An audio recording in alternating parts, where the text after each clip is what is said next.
দালালের ফাঁদে না পড়ার আহ্বান। পুলিশে নিয়োগ হবে শতভাগ মেধায়। প্রেস ব্রিফিংয়ে ডিআইজি খুলনা। আপনারা দেখছেন নিজস্ব প্রতিনিধির পাঠানো ভিডিও চিত্রে বিস্তারিত। পুলিশ কনস্টেবল নিয়োগে কোনো ধরনের ঘুষ, তদবির বা দালাল চক্রের প্রভাব বরদাস্ত করা হবে না বলে কঠোর বার্তা দিয়েছেন খুলনা রেঞ্জের ডেপুটি ইন্সপেক্টর জেনারেল ডিআইজি। তিনি বলেন, পুলিশে চাকরি পেতে টাকা লাগে এ ধারণা সম্পূর্ণ ভ্রান্ত। জমিজমা বিক্রি করে বা ধার করে কোনো দালালের হাতে টাকা তুলে দেবেন না।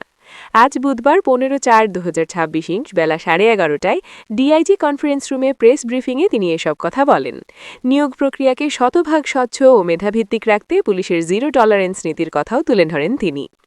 ডিআইজি জানান, নিয়োগ ঘিরে দালালদের তৎপরতা ঠেকাতে পুলিশের নিজস্ব গোয়েন্দা নজরদারি জোরদার করা হয়েছে। কেউ অর্থের বিনিময়ে চাকরি নেয়ার চেষ্টা করলে এবং তা 3 বছরের মধ্যে প্রমাণিত হলে তার চাকরি বাতিল সহ আইনি ব্যবস্থা নেওয়া হবে। ইতোমধ্যে প্রতারণার অভিযোগে কয়েকজন দালালের বিরুদ্ধে ব্যবস্থা নেওয়া হয়েছে বলেও জানান তিনি। সমাজের সুবিধা বঞ্চিত ও এতিম প্রার্থীদের প্রতি বিশেষ গুরুত্ব আরোপ করে তিনি বলেন, যোগ্যতা থাকলে এতিম ও অসহায় প্রার্থীরাই অগ্রাধিকার পাবে। তাদের জন্য কোনো তদবিরের প্রয়োজন নেই, মেধাই হবে একমাত্র যোগ্যতা। এবারের নিয়োগে তীব্র প্রতিযোগিতার চিত্র তুলে ধরে ডিআইজি বলেন, খুলনা রেঞ্জে প্রতিটি পদের বিপরীতে গড়ে প্রায় 4,665 জন প্রার্থী আবেদন করেছেন। কোটায় উপযুক্ত প্রার্থী না পাওয়া গেলে সাধারণ মেধা তালিকা থেকে শূন্যপদ পূরণ করা হবে বলেও তিনি জানান। নিয়োগ প্রক্রিয়ার স্বচ্ছতা নিশ্চিতে গণমাধ্যমের সহযোগিতা কামনা করে ডিআইজি বলেন, আপনারা সাধারণ মানুষকে সচেতন করুন, পুলিশে চাকরিতে কোনো টাকা লাগে না। কোথাও অনিয়মের তথ্য পেলে দ্রুত আমাদের জানাবেন, আমরা তাৎক্ষণিক ব্যবস্থা নেব। সংবাদ সম্মেলনে খুলনা রেঞ্জের অতিরিক্ত ডিআইজি সহ ঊর্ধ্বতন কর্মকর্তা এবং বিভিন্ন গণমাধ্যমের সাংবাদিকবৃন্দ উপস্থিত ছিলেন। রেঞ্জের মধ্যে আমি চলে আসি আমাদের 10টা জেলায়। আজকে রিক্রুটমেন্টটা শুরু হয়েছে খুলনা, নড়াইল, ঝিনাইদহতে 15, 16, 17। এরপর একটা লিখিত পরীক্ষা 27 এপ্রিল, এরপরে মৌখিক পরীক্ষা হচ্ছে 6 মে।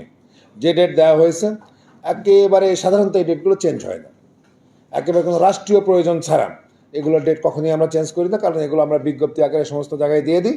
সমস্ত মানুষ জানে যে 27 এপ্রিল পরীক্ষা, মৌখিক পরীক্ষা 6 তারিখ, আমরা রেজাল্ট দিয়ে দিই 7 তারিখ। 15, 16, 17 খুলনা, নড়াইল, ঝিনাইদহ। তারপরে 18, 19, 20 সাতক্ষীরা, চুয়াডাঙ্গা। মেহেরপুর হচ্ছে 21, 22, 23।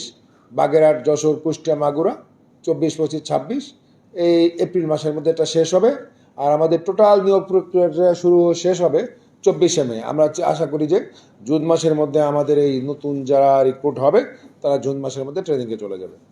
আচ্ছা, টিআরসি নিয়োগের ধাপ সমূহ। 1 নম্বর ধাপ হচ্ছে প্রিলিমিনারি স্ক্রিনিং। প্রিলিমিনারি স্ক্রিনিং মানে হচ্ছে আমাদের সমস্ত আবেদনগুলো করে হচ্ছে অনলাইনে।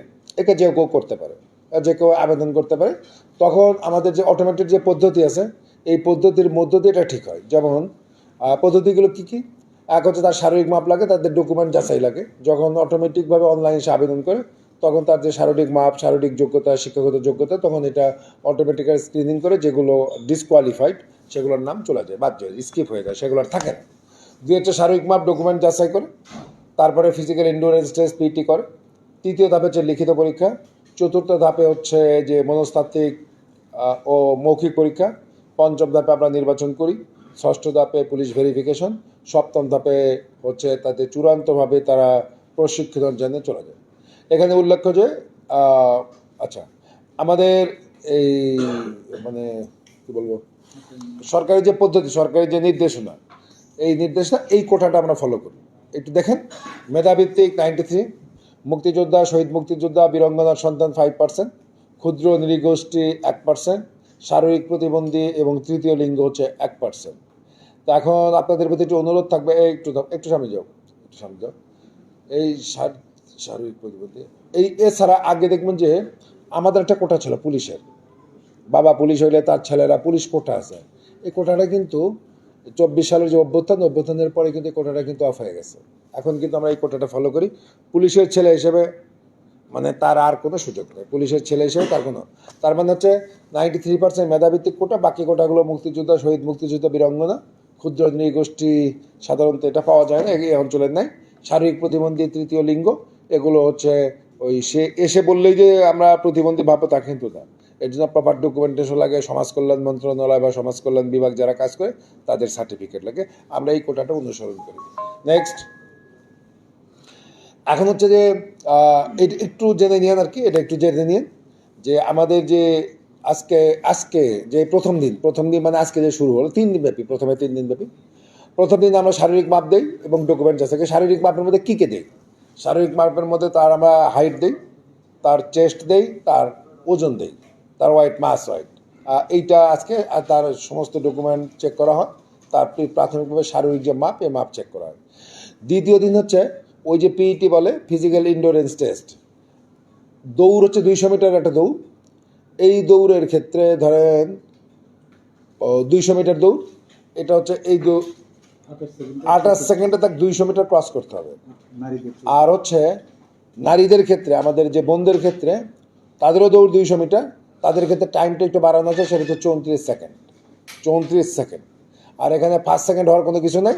যে কোনো সুস্থ মানুষ 28 সেকেন্ডের মধ্যে, মানে 27 সেকেন্ড, 27 বা 99 সেকেন্ডে সে আমাদের ওই মাত্রা ক্রস করলে হয়ে গেল। মানে নেসেসারিলি তার যে ফাস্ট হইতে হবে তা না, সে 200 মিটার দৌড় 28 সেকেন্ডের মধ্যে কাভার করবে। আর এটা 29 সেকেন্ড হলে আমরা নিব না, কিন্তু মেয়েদের ক্ষেত্রে 34 সেকেন্ডের মধ্যে আমরা ওইটা অ্যাকসেপ্ট করি, এবং আমরা মনে করি একটা সুস্থ মানুষের জন্য এটা সম্ভব। আচ্ছা, পুশ আপ হচ্ছে ধরেন যে তাকে 15 বার দিতে হবে 35 সেকেন্ডে, 15 বার পুশ আপ দিতে হবে। আর মেয়েদের ক্ষেত্রে হচ্ছে 30 সেকেন্ডে 10 বার। তাহলে মেয়েরা হচ্ছে, তাহলে এখন ধরে নেওয়া হয় যে 1 সেকেন্ডে না, একবার যদি পুশ আপ করি একটা মানুষের 3 সেকেন্ড সময় লাগে। এখন তার যদি শারীরিক সক্ষমতা না থাকে, সে 3 সেকেন্ডের মধ্যে পুশ আপ পারবে না। দেন হচ্ছে লং জাম্প যদি ছেলে হয় তাকে 10 ফুট অতিক্রম করতে হবে। লং জাম্প 10 ফুট অতিক্রম করতে হবে। মেয়েদের ক্ষেত্রে 6 ফুট। হাই জাম্প ছেলেদের ক্ষেত্রে 3.5 ফিট এবং মেয়েদের ক্ষেত্রে 2.5 ফিট। এইটা দ্বিতীয় দিন, মানে আগামীকাল হবে এটা। তারপরের দিন হবে দৌড় 1600 মিটার। ওই দৌড়টা হচ্ছে ইন্ডিভিজুয়াল। এই যে 1600 মিটার, এটা আরেকটু বড় দৌড় আর কি। আচ্ছা, 1600 মিটার তাকে দৌড়াতে হবে ছেলেকে 6 মিনিট 30 সেকেন্ডে। আর হচ্ছে মেয়েদের জন্য 1000 মিটার, সেটা 6 মিনিটে দৌড়াবে। ড্রাগিং এটা বোধহয় একটু বলে দিই। ড্রাগিংটা মাঠের মধ্যে আমি কতটুকু ওজন ক্যারি করতে পারবো। ধরেন আপনি যেটা পাহাড়ে উঠতে যাচ্ছেন, পাহাড়টা ধরেন হিলি, আপনার মানে ব্যাগ ট্যাগ সব আছে, যাতে এটা আপনি উঠতে পারেন। এটা আমরা এখানে ড্রাগিংটা করি হচ্ছে ওই আপনার টায়ার আছে না, টায়ারে আমরা ওজন দিয়ে দিই, সে দ্রুততার সাথে ওই সেকেন্ডের মধ্যে ওইটুকু ড্রাগিং মানে টেনে নিয়ে যেতে পারে কিনা। তাতে হয় কি, তার হচ্ছে যে তার কোমরের স্ট্রেংথ, তার পায়ের স্ট্রেংথ, হাতের স্ট্রেংথ এবার করা। যদি কোনো লোক যদি এটা ফাঁকিবাজির আশ্রয় গ্রহণ করে, এটা সম্ভব না, এটা সে পারবে না। আচ্ছা, তাহলে এখন হচ্ছে প্রথমে যে এটা ড্রাগিং হচ্ছে 150 পাউন্ড।